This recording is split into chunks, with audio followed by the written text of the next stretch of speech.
Dive beneath the surface of infamous cyber attacks. Each episode, we invite an expert to reveal the contributing factors, hidden costs of cyber incidents, and ways your firm can protect itself from becoming the next cyber headline.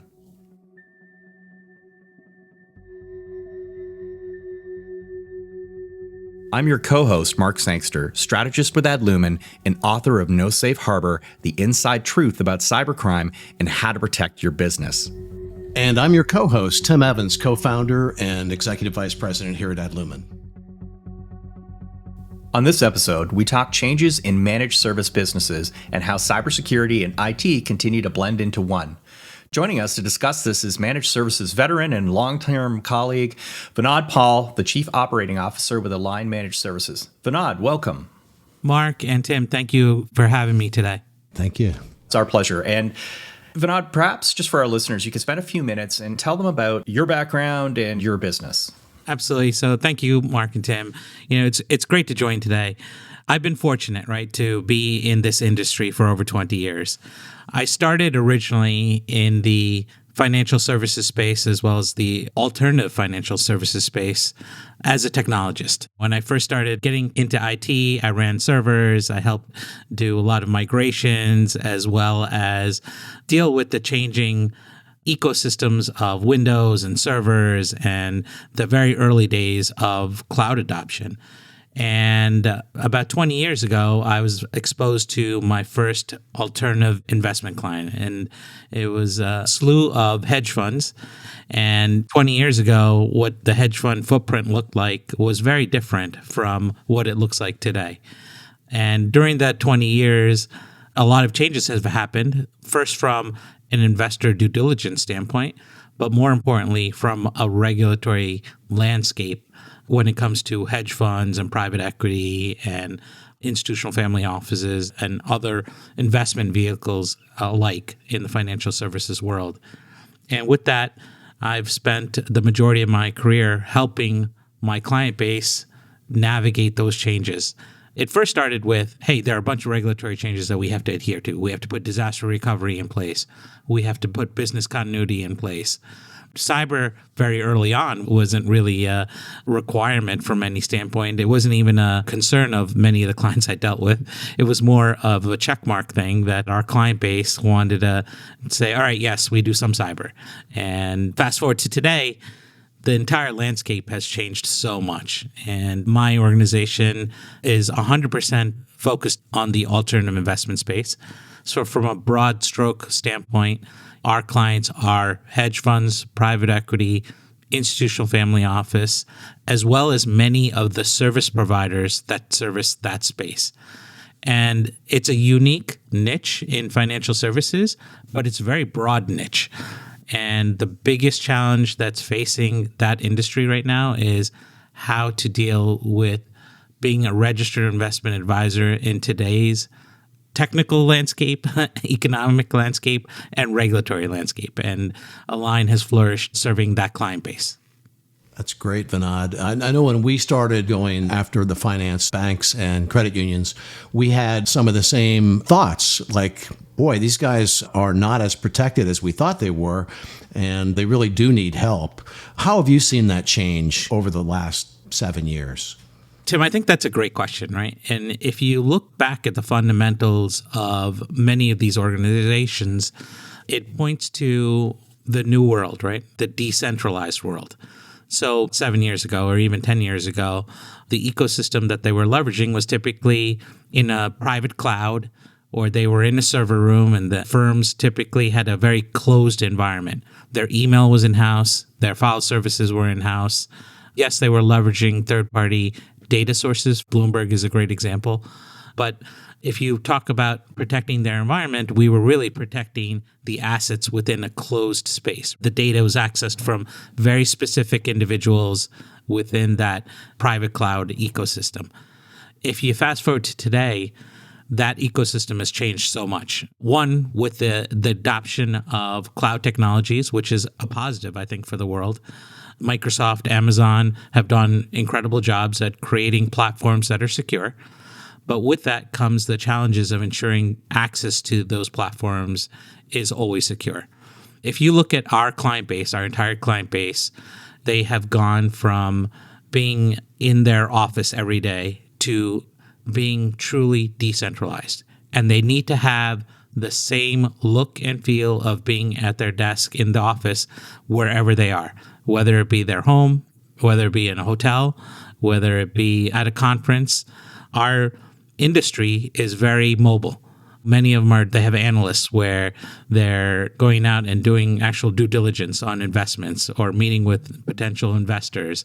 And so we need to be able to deliver a safe, secure environment wherever they are in the world. The ecosystem has changed. COVID, of course, really pushed that forward. But even before COVID, our client base was becoming more decentralized. And at Align, we saw that happen, in the 2016 timeframe. And so for us, a big challenge has been helping our clients stay secure with this highly mobile, changing landscape that our client base has. 7 years ago, it was easier because you could put a network device on or you could run agents on that closed system. But now our customer footprint changing, for us, it was really important to leverage a tool that we can leverage all the customer telemetry data, really all the different tools and products and clouds that they were connecting to. Cool. So your customers trust you because you do the due diligence. You figure out what the security stack should look like. When you're looking at new partners and security vendors, what are the key services or features that you look for in a vendor? So, Tim, we joke around with our client base that we're one throat to choke, and our customers truly do look to us to keep them secure, right? And they wholeheartedly trust us, which is great, because many of them don't have a technologist in-house. They can't outsource the responsibility of running the organization, but they can outsource the daily tasks that have to get done to run the organization safely, securely, ensure that they have 100% uptime. And so when we meet with the client, the first thing that we're demonstrating to them is our technical acumen and ensuring that they understand that our partners have been vetted as much. And for myself, we went through this process, right? And we constantly go through this process. It's not something where you set it and forget it. In the past year plus, we came to a decision where how do we identify security leaders that will look at today's threat landscape, but also are worrying about tomorrow's changing threat landscape. It's not today that keeps me awake, at night. It's what's going to happen tomorrow. And for us, the right partners are innovative, understand that just setting it and forgetting it is not the right way, right? It's ensuring that, yes, I need to be able to hit all the check marks. One example, the majority of our clients are registered investment advisors. They are sharing directly to the SEC as well as to their client base that, yes, we have these systems in place and we are protecting ourselves. And this is the check and balance. And here are the alerts that I've received. So reporting is extremely important. The second set, if you look at a three-legged chair, right, all three are equally important. So the reporting is one. The second, I would say, is around the actual core services and functions of the threat protections that we put in place for them. So yes, will I be safe in the office? Will I be safe on the road? Will I be safe in a hotel room?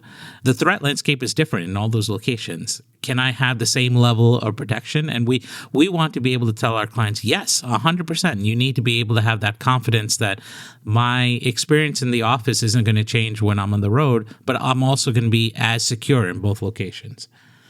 And for third, which was important for us, is having a partner which could leverage multi-tenancy. And I want to touch upon that because, many of our clients are considered SMBs, small businesses, and they don't have the budget to have a 100-person IT organization. They want to leverage the fact that Align is a strong MSP and has the right tools.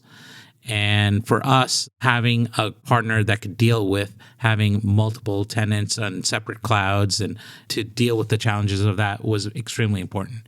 How important is it to you to be able to see all of your customers so you can see what's going on in their instances? Is that critical or? absolutely critical, Tim. So, one misnomer out there is there are some organizations that we meet and they say, oh, we're a small little hedge fund and bad actors aren't even going to think about us. That's just not correct. And for us, seeing all of our clients together as an aggregate is extremely important because we know that if a threat happens at one organization, there's a very good chance it's going to happen at the majority of our other organizations. We also know that there's no silver bullet out there, right? And I tell my clients that all the time. There's no silver bullet. There's not one system that you could deploy out there that will solve every problem. But we can leverage data and AI and the right partnerships to put the best systems in front of you to protect you, layers around you. And for us, one of the characteristics of the partner was being able to present that data to us in that holistic picture so that I could look at, yes, I have many SMBs, but I can look at them as an aggregate and really make some pushes in protecting them as it's an aggregate. Yeah, and I think looking at the portfolio, Vinod, like you're talking about, is critical because, you think back to, I don't know, at least 5-6 years ago of you and I working together in Fin7, a Russian threat actor popped up and they were making their rounds in the hedge funds. And it was a brilliant tactic, right? A sort of a fake custom Windows login that popped using Microsoft Office macros. And of course, they used that to collect creds. And then from there, they'd use that compromised account to go to, compromised account B, and then from B to C and to D and so on. And I think in the end, they had like 70 of these guys. And, Fin7 was years ago, but in fact, there seems to be a DNA link to Black Basta, which is making the top of the rounds in 2022 when it comes to Russian ransomware attacks again, right? So it does seem these guys are still back. So like you talked about this before, right? Not just looking at what's happening today, but kind of predicting what's happening tomorrow. And I wanted to ask you about that with your client base, because like some other ones, a lot of your business must be reputational, right? These organizations, if you think about it from an investment perspective, if something happens to them and there's a, run on redemptions or whatever, those hedge funds can pack up shop quickly. So, how did you establish that rapport with those organizations? And obviously, how does that play into selecting partners? You hit on so many great points there that I'd love to touch upon, right? So the first thing I'll tell you is it's cost effective for these bad actors, right, to play the numbers game. And for them, they're going after, and I see this every day, phishing attempts will happen across our client base, and they're so similar in nature. And you can see that these bad actors are playing the numbers game and going after, all right, I'll go after 50 CFOs and try to send them a fake invoice from my fund administrator and have them try to pay it. And once I get that cash, I could transfer the money out. And for them, it's low cost, right? They're just playing that numbers game. So that's one challenge that, I just wanted to touch upon because you are absolutely correct. If you look at overall arching themes from even 7 years ago, these bad actors are attempting the same tricks at every single fund, right? Or they're using social media and what's going on in the world. They might look at a presidential race and use that as their threat vector to attack into the client base. So we're absolutely seeing that across the client base. I will tell you that as large as the alternative investment space is, reputation is 100% one of our most important levels that we're judged on. And what I can tell you is the MSP space is changing quite a bit. And for us, we've always been about making sure that our clients are our partners. And with that, yes, we deliver a great technical solution. We put great controls in place. But at the end of the day, it's about the customer delivery and the customer experience. And one thing that we've done really well as an organization is dealing with the challenges that our client base has, and it's a unique client base, dealing with those regulatory challenges, helping them navigate investor due diligence, which is, there's some really smart individuals out there asking the right questions, and enabling our clients with the right tools and data so that they could demonstrate to both of those organizations, right, the regulatory bodies as well as their client base, that they're doing the right thing. And whenever a hiccup happens, they had the right controls in place to prevent the hiccup from damaging the organization, damaging the fund, letting funds leave the organization. So it's definitely an interesting space that we're in. Our clients are extremely sophisticated. They all talk to each other. It's extremely incestuous, as you probably know. And it's a positive thing, right? I am proud of the fact that the chief operating officers, chief financial officers, portfolio managers have this fundamental baseline same concern of having strong technology partners, strong partners from even a service provider aspect, and ensuring that they're always safe and secure. Think about how much PII each of our clients have, and they rely so heavily on their partners to ensure that that PII is kept safe. It's also a reason why so many different service providers in the alternative investment space leverage Align. They are trying to keep their clients' data just as secure as we're trying to keep their client data secure. Interesting thing about Align is, we have now many sub-clients that are outsourced COO, outsourced CFO. They're outsourced lawyers that are leveraging us and third-party consultants that all have sensitive data, and they need to keep that data, their client data, as secure as our clients need to keep their data secure. Yeah, so the supply chain issue, right? And like you mentioned, law firms, and of course we've seen this where information has been stolen from those firms and then used to front run trades, right? Because they know what could be a pharmaceutical announcement coming out about, the FDA approval of a drug or some other, M&A kind of activity that they know in one way or another is going to affect a stock value. And if you know that ahead of time, right, on Friday you can buy or sell, you can go long or short. But I want to go back to something you said earlier and bring it back to our conversation now, which is, you talked about the changes from disaster recovery to business continuity. And I've talked about this as well, is to say, unfortunately around, the tragedies of 9/11, it was about disaster recovery. And then it became, in Hurricane Sandy in 2012, we saw that business continuity didn't quite work, when you're moving databases across the river, right? It wasn't far enough away. And then COVID's sort of a third one, right? Where now you're talking not just about the centralization of data, but now you're talking about the distribution of the people who access it and where that data is stored in the cloud and so on. And that, of course, has led to some changes in the regulatory landscape. We've danced around this one, but there's an entire alphabet soup. But if we just focus on one, the SEC, for example, they have gone from earlier recommendations around security, to trying to roll out the new rules, which, tell us about, how you help your clients kind of navigate those changes and determine, what's going to make them compliant or not.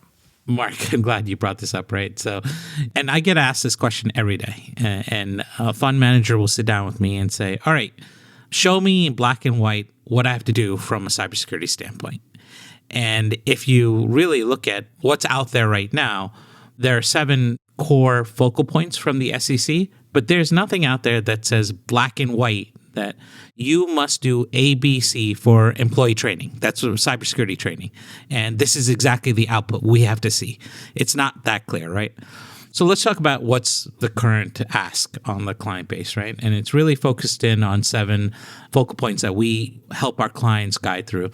The first is around governance and risk assessment. Second, around access rights and controls. The third is around data loss prevention. Fourth, around vendor management. The fifth, around cybersecurity training. Sixth, around incident response. And the 7th and newest is around mobile device management.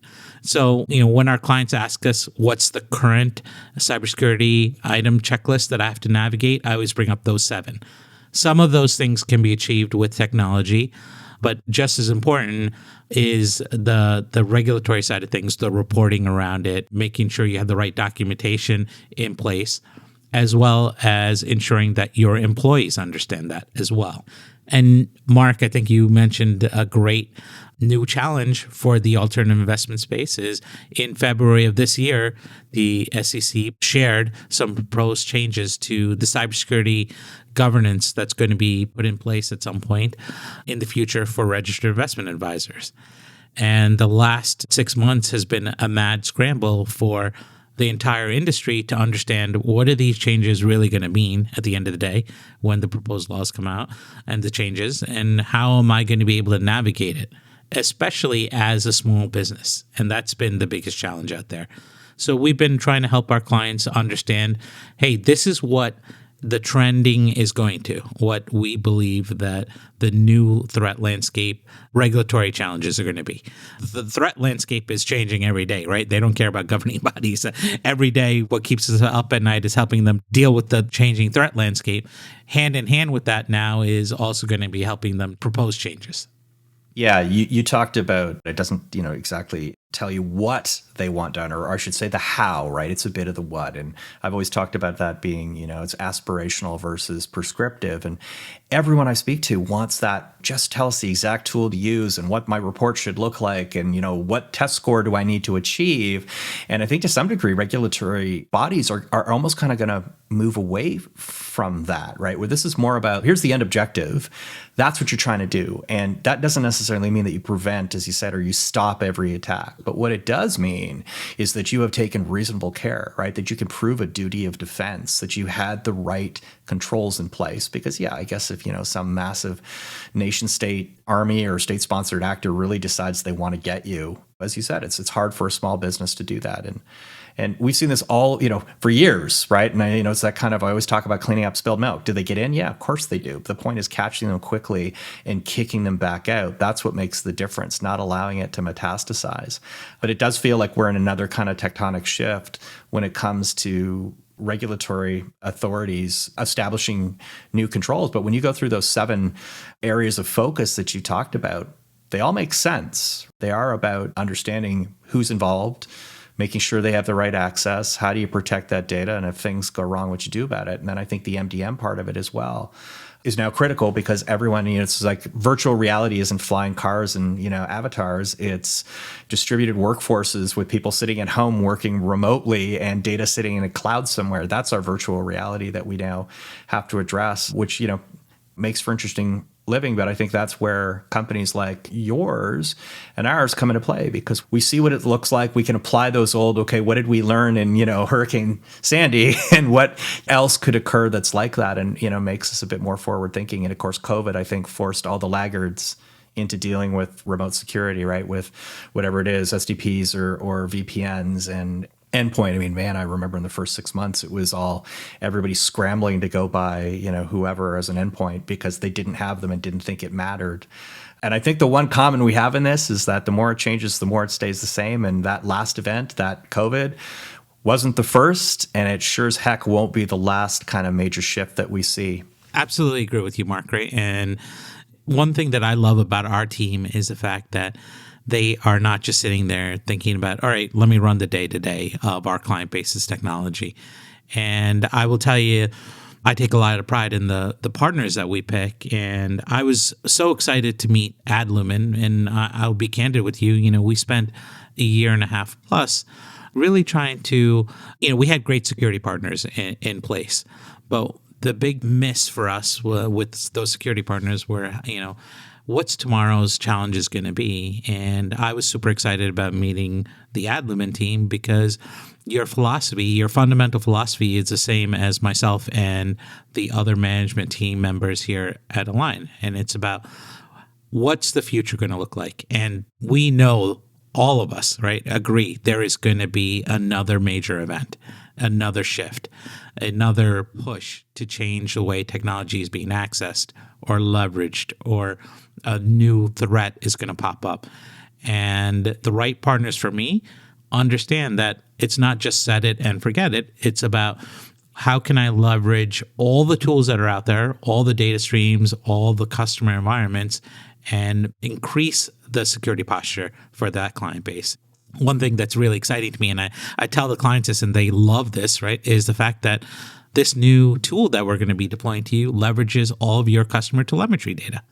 Not is it just an agent that's going to go on your laptop. No, it's a much bigger security play than that. It's about connecting into your Microsoft environment. It's about connecting into Cisco Umbrella. It's about taking in your firewall logs and having the agent leverage the Windows Defender data. Yes, this is a little bit technical, but it's the fact that you guys are at Adlumin are leveraging all of those data streams, all that customer telemetry data to create a product that's giving our client base a holistic view at their landscape and being able to protect them from that aspect as well. Yeah, and I think too ability to sort of surgically respond to these types of events. Because one of the challenges I've always seen in your space, right, with alts or hedge funds, it's not as simple as grossly just saying, well, look, this device is doing something suspicious, so I'm just going to knock it off the network, when it turns out it's a trading terminal and, the markets are open, right? That can be a very 7-figure, 8-figure costly type of mistake. And it's not just in hedge funds. You see that in healthcare. Like if you were to knock a medical imaging suite down, that could be days worth of patient care and delays, right? So having that kind of context and understanding, that we can take other kind of measures to protect in that scenario, I think has absolutely become critical. And as technology evolves, that is just going to increase because, we think we figured it out today. But, when I look back at a lot of technology vendors in this space, we sometimes seem to be slow to learn. We don't do the mental exercise of saying, well, how did they attack our on-prem networks and what are the corollaries to cloud and how could they possibly do that? And I think there's a good mental exercise for us to sit there and say, well, I saw this interesting lure used in the healthcare space where they were faking malpractice lawsuits. Well, what's the equivalent in a hedge fund space that they might use? Or what tax change or security change is coming, that sort of macro event that could be a good jump off point that's timely and relevant, that's going to get that recipient to open it and, of course, fall victim, right? And I think it's important to kind of be, to some degree, you got to kind of be the Stephen King of this stuff. You know what I mean? You got to think about what's under the bed or what's making noises in the closet, because odds are the bad guys are doing the exact same thing. Right. And Vinod, that's exactly why we hired the threat team that we have to do threat research, because this is not static. And, our lead is from NSA, where I came from. We've got some other NSA members on that threat hunting team, and they're looking at all the clients, not even just the clients that we have in our SOC. Absolutely. And that was so important for me. I'll be quite candid. We tell our clients that we are going to architect the best systems, but we also tell them we need to prepare for the worst case scenario. There is no technology vendor out there, I tell this to our clients, that will tell you, oh, you are 100% secure and you're never going to have a security event. That's just not true, right? No one can promise that. There's no silver bullet out there. But I do believe that architecting the best vendors out there consists of individuals that understand the entire threat landscape. We love the fact that you guys aren't just looking at a small box, you're looking at the entire service area and leveraging the fact with the ties that you have with your team, that it's not just about, all right, there's bad actors in this location and these are the type of things we're looking at. No, we need a more holistic view. Cybersecurity is not an IT problem to solve. It's a business risk to manage, right? So being able to take that view is important. So, gentlemen, I'm looking at the time clock here, and it has been an absolute pleasure speaking today. But before we go, Vinod, I'm going to pass it back to you. What parting words do you have for our listeners? So, Tim and Mark, thank you again for having me today. What I will tell you is what I tell our clients every day and prospects every day. There is really no silver bullet out there. But the best thing that you can do as leaders for your business are leverage partners that will give you that holistic view, that understand that they're going to be putting the best systems in place, and understand that the best partners for yourself are the ones that have planned for the worst case scenario, because they're going to minimize any potential damage to your organization or the PII that you have. And most importantly, for the financial services world, minimize the amount of financial damage that they could cause to your organization. So, that the advice I always give to our clients are identify those best solutions for you that can protect you in those aspects. And also, finally, I will tell our clients, don't think that you're too small to have a cyber event. That is absolutely incorrect. SMBs specifically, I even say, are a larger target than large organizations because it's easier to attack that surface area. Agreed. That's great advice, Vinod. Thank you, Tim and Mark. Today's guest was Vinod Paul, Chief Operating Officer with Align Managed Services. And to our listeners, look forward to future episodes where we'll discuss all sorts of business and technical aspects, the ones that don't make the headlines, but of course become the root cause of the cyber attacks that you read about.